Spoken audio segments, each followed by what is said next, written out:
On August 28, 2017, a mass shooting took place at the Clovis Carver Library, a significant cultural icon in downtown Clovis, New Mexico, USA. The shooter killed 2 people and injured 4 others. The suspect was identified as Nathaniel Jaut, a 16-year-old student from Clovis High School, located nearby. What follows are the details of the incident.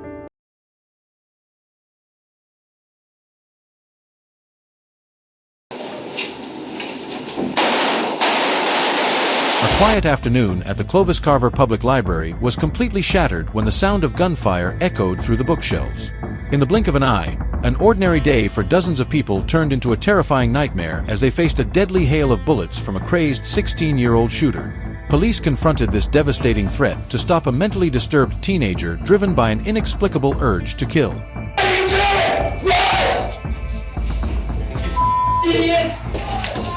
That door work? Come on, come on. Come on,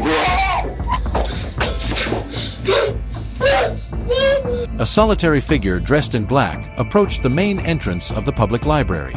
Instead of entering directly, the young man headed straight to the restroom. Surveillance footage captured Nathaniel Jaut's calm and unremarkable movements, arousing no suspicion. However, just minutes earlier, he had recorded an ominous message filled with anger before leaving his house. By the time you're watching this, the deed would have already been done. And by the deed, I'm not sure what it is yet. I'm just gonna go trolley along, find something to do. First off, I'm gonna say I'm sorry to anyone that's gonna be affected by this. This is a tough subject. I wanna say I'm sorry to my family. Just remember happier times. I'm sorry to my girlfriend. I wanted to marry you, and I love you a lot. I just couldn't take it. This was all my idea. No one made me do this. No one made me want to do this. It was just me being mad.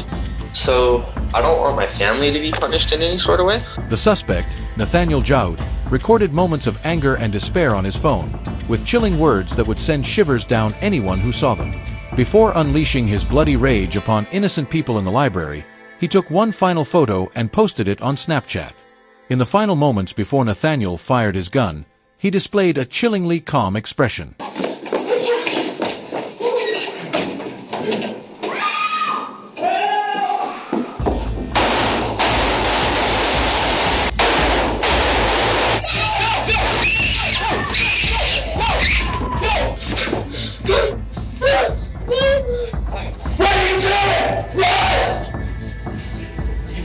Idiot! That door work?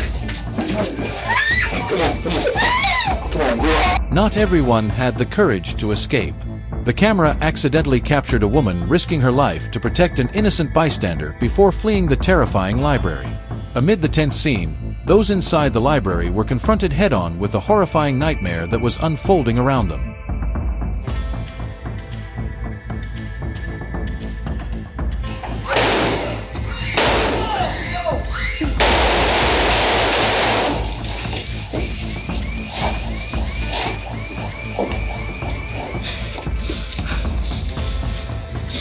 Papa, please save me. A family hiding behind the library counter decided to make an immediate plan to escape. They couldn't endure another second. Realizing that waiting for the nightmare to end was too dangerous, they knew they had to find a way out as quickly as possible.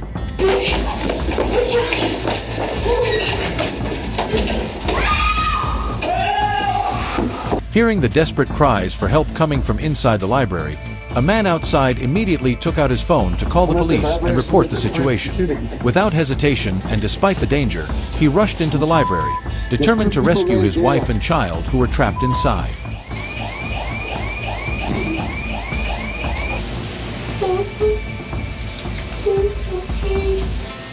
Whatever you do, don't die. The scene unfolding at the Clovis Carver Public Library was unimaginable, filled with horror and devastation. The shooter moved from room to room, stalking his targets like a true predator. Meanwhile, police had quickly surrounded the building, prepared to rescue those trapped inside.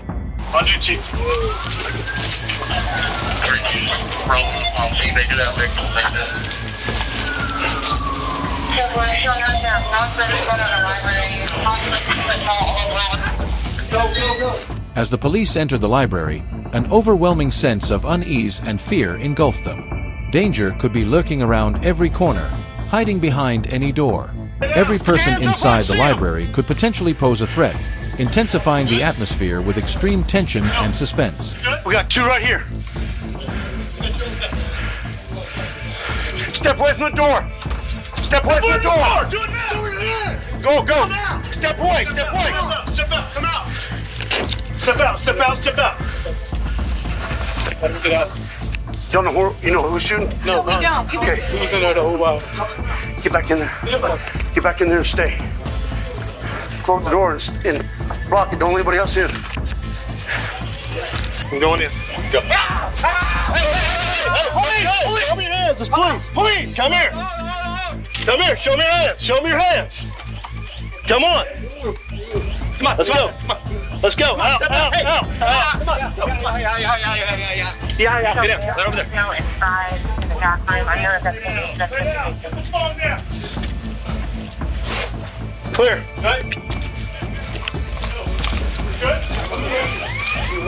I got Charles back.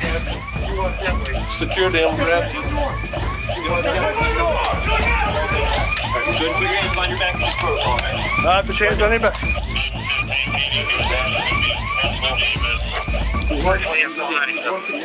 Okay. All right. All right. This is protocol. Okay. Get him further.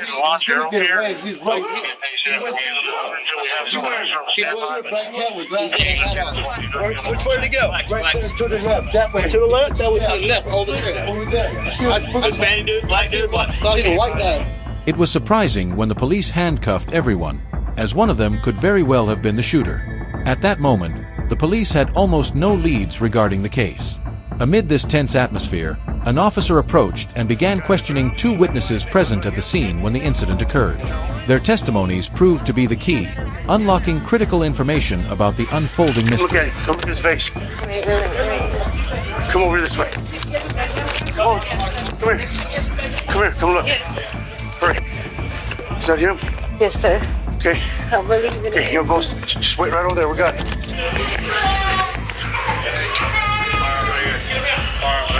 Jesus, shot. It's the fire. Don't touch it. Why? We're gonna clear it. Where's it at? That way, I think.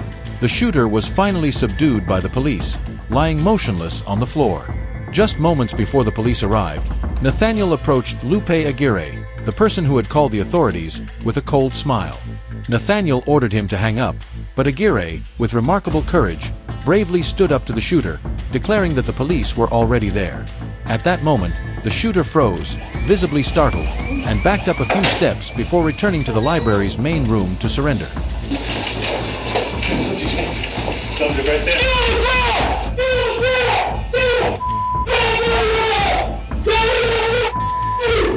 Put your hand. Keep your hands in. Anybody else? Come in.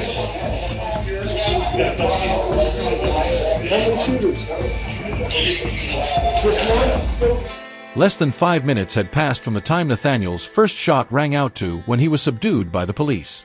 In that brief time, the scene had turned into one of tragic chaos.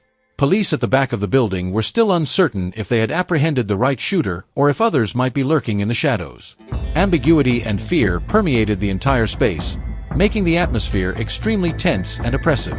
While officers outside worked to secure the building, police inside the library were tirelessly trying to bring the tense and risky situation under control.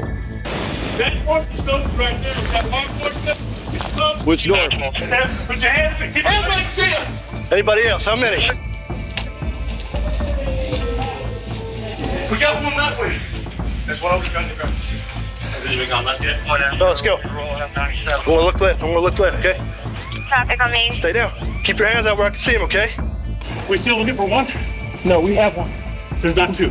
Nathaniel alone was responsible for this terrifying massacre.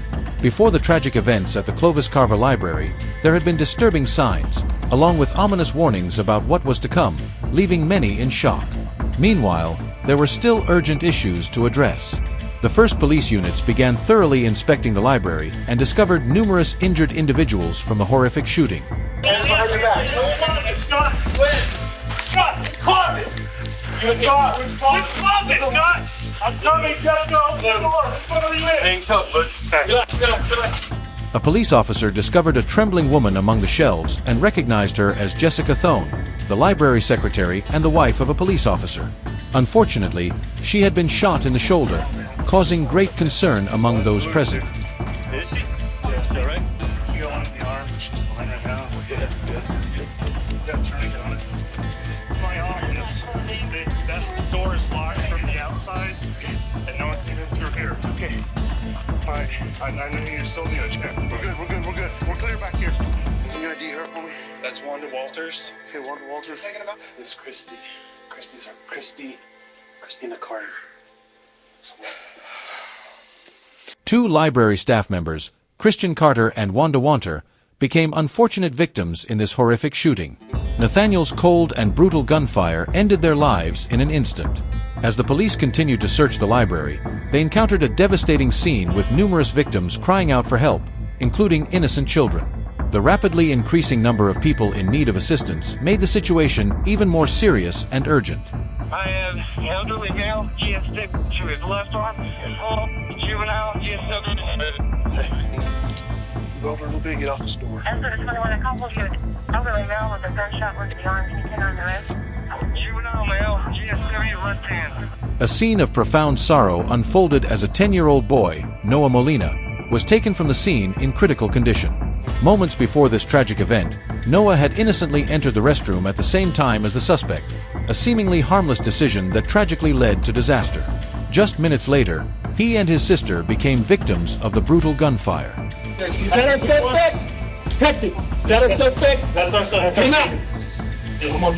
Get him out, get him out. Rice. Where'd you find him? The police decided it was time to take the murderer away from the crime scene. They escorted the young suspect to the lawn in front of the library, where another team of officers was waiting, ready to take him to the police station. Yes. My pants are on. Can I pick him up? Nope, keep your hands where I can see them. So you understand your right to remain silent? Yeah. What is your name? Nathaniel G. Nathaniel G. I go by Nathan. What's the rest of the Do you have an ID on you? Well, the library. Is it going to be in your wallet? Going through the scene, I don't have any. we're going to start interviews. The officers couldn't help but suspect that Nathaniel Jaoud wasn't entirely lucid. In just 5 minutes, he had answered 2 questions, but that was not the strangest part. What shocked them even more was his calm demeanor as he recounted the events.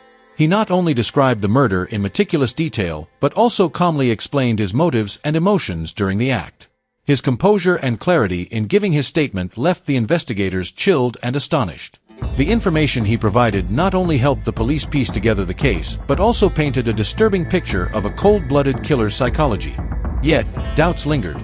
Was Nathaniel truly the primary perpetrator of this brutal shooting, or was another figure lurking in the shadows, pulling the strings? Nobody got hurt, right? So I don't know all the details that's going on, all right? But I do believe there are wounded people. When asked about his mental health, Nathaniel revealed that he had been diagnosed with depression but had recently decided to stop treatment. The victims have filed a lawsuit against Nathaniel's psychiatrist, accusing the doctors of failing to act despite being aware of Nathaniel's violent thoughts and illegal weapon use. Just minutes after the shooting, Nathaniel's father hurried home, only to discover that his son was missing, which caused him great concern.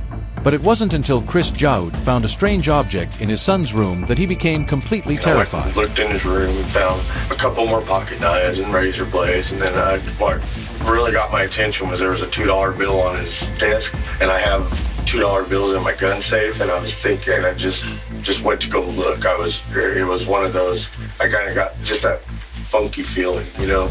I went to the gun safe and noticed that both my semi-automatic pistols were missing. The ultimate reason behind Nathaniel's mass shooting was the emptiness and deep-seated horror buried within his mind. Do you remember how many times you shot? Once or twice. What did you feel when you walked over there? I don't know. I remember being in the bathroom and then going out. I got mad when I pulled the trigger, and I think I hit someone. And alarms went off, and the cop showed up. That was it. Did you say anything? I think I yelled. What did you yell? I don't know, I was mad that I heard someone. Did you hurt someone? Yeah. You hurt several people. Nathaniel pleaded guilty and was convicted of 30 serious charges, including 2 counts of first-degree murder for the deaths of 61-year-old Wanda Wanter and 48-year-old Christina Carter, as well as injuring 4 others in the brutal shooting.